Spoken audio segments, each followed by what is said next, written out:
শীতের তো শুরু হয়েছে বেশ কিছুদিনই হলো, কিন্তু আমি না সময়ের অভাবে সেইভাবে কোনো পিঠা বানিয়ে উঠতে পারছি না। এমনিতে আমার শ্বশুরবাড়িতে ডিসেম্বর মাস ঢোকার পর থেকেই পিঠা বানানো শুরু হয়ে যায়। যেহেতু আমাদের পাশের বাড়িতে বিয়ে নিয়ে আমরা খুব ব্যস্ত কিছুদিন থেকে, তাই খুব একটা পিঠা বানানো হচ্ছে না। তো কালকে আমার হাজব্যান্ড বলছে এইবার শীতের শুরু হয়েছে কবেই, কিন্তু একদিনও ঠিকভাবে পিঠা খেলাম না। মাঝে 1-2 দিন পাটিসাপটা হয়েছিল বটে, কিন্তু পাটিসাপটা ছাড়া আর কোনো পিঠা বানানো হয়নি কোনো দিনই। তো শুনে আমারও একটু খাওয়ার ইচ্ছা হলো, ভাবলাম আচ্ছা ঠিক আছে, চটপট করে কিছু একটা বানিয়ে নেওয়া যায়। নিচে গিয়ে দেখলাম অল্পই পরিমাণে ময়দা আছে, তাই ভাবলাম ময়দা দিয়ে চালের গুঁড়ি দিয়ে একটু মালপোয়া বানিয়ে নেব। আর সন্ধ্যায় চায়ের সাথে মালপোয়াটা কিন্তু বেশ জমে যায় বলুন।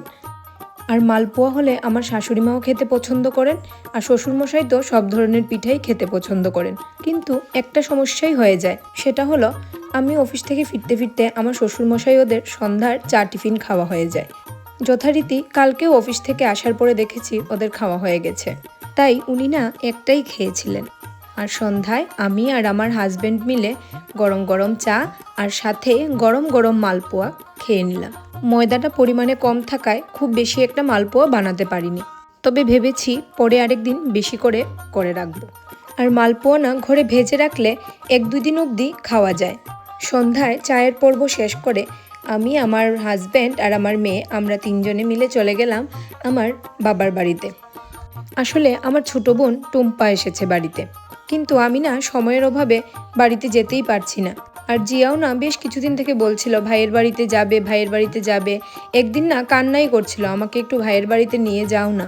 আসলে অফিস থেকে ফিরে এসে না কোথাও বেরোতে ভালো লাগে না। কোথাও নিমন্ত্রণ থাকলে তো চলে যাই ঠিক আছে, কিন্তু এমনিতে যে কারোর বাড়িতে যাব বা কোথাও যাব সেটা আর ভালো লাগে না এখন। বাড়িতে গিয়েই সেদিন রান্নাঘরটাকে একটু সুন্দর করে সাজাতে লেগে পড়লাম। এই কিচেনের ওয়াল ডেকোরগুলো বেশ কিছুদিন আগেই অর্ডার করেছিলাম। কিছুদিন আগে কি বলছি, বেশ কয়েক মাস আগে অর্ডার করেছিলাম। সেগুলোতে বাড়িতে যাওয়া হয় না বলে আর লাগানোও হয় না। তো কালকে না হঠাৎ করে মনে পড়লো এগুলোকে একটু সাজিয়ে রাখি। আর মাও বাড়িতে নেই, মার বাড়িতে এসে দেখলে ভীষণ ভালো লাগবে। এইদিকে বাবা টুম্পা বলছিল তোমরা কিন্তু রাতে খেয়ে যাবে। খেয়ে যাওয়ার কথা শুনে না আমি আর না করিনি। আসলে এখন তো 3 বোন একসাথে হই না, তাই যখন বলল খেয়ে যাওয়ার কথা আমি আর বারণ করিনি। 3 জনে খাওয়া দাওয়া সেরে তারপরে বাড়ি ফিরে এলাম। আজকের ভিডিও এখানেই শেষ করছি। সবাই ভালো থাকবেন, সুস্থ থাকবেন।